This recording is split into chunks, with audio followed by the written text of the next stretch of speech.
ज़मीन से उसको पैगाम देना चाहता हूं, खबरदार इस बयान को वापस ले लेना और मुसलमानों से माफी मांग लेना, वरना तुझे इस धरती पे कोई जीने का हक नहीं होगा।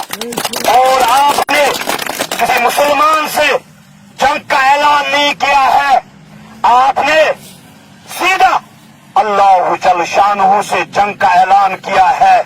फिरौन का हाल देखा, बड़े बड़े सुरमाए जिन्होंने इस्लाम को मिटाने की कोशिश की, मगर तवारीख गवाह है वो मिट गए।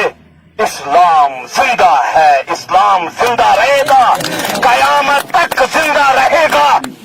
आप जैसे लोग इस कुरान से, आप तो आयत की बात करते हो, एक नुक्ता नहीं निकाल सकते हो।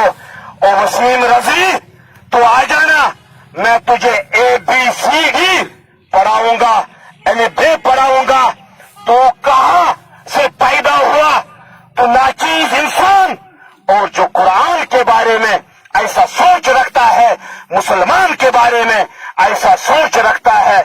यहां अंग्रेजों में भी आए थे मुसलमान को मिटाने के लिए, मगर खुद मिट गए। और मैं आपसे कहना चाहता हूं, वो वक्त दूर नहीं है, तेरा मौत किसी बाथरूम में होगा, तेरे जिस्म को कीड़े पड़ेंगे।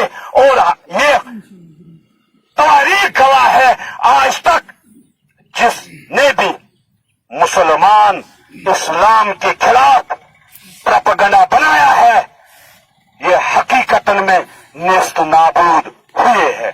और आप जोश और खरोश से नारा दें, इंशाअल्लाह रहमान ये कामयाबी होगी।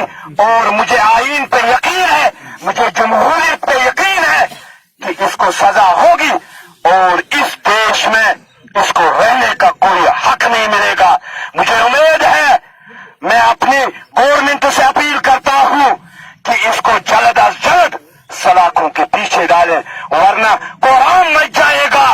हम सर कटाने के लिए तैयार हैं, अपने सर, अपनी जानें, अपने बच्चे फिदा होते हैं रसूल सल्लल्लाहु अलैहि वसल्लम पर, इस्लाम पर।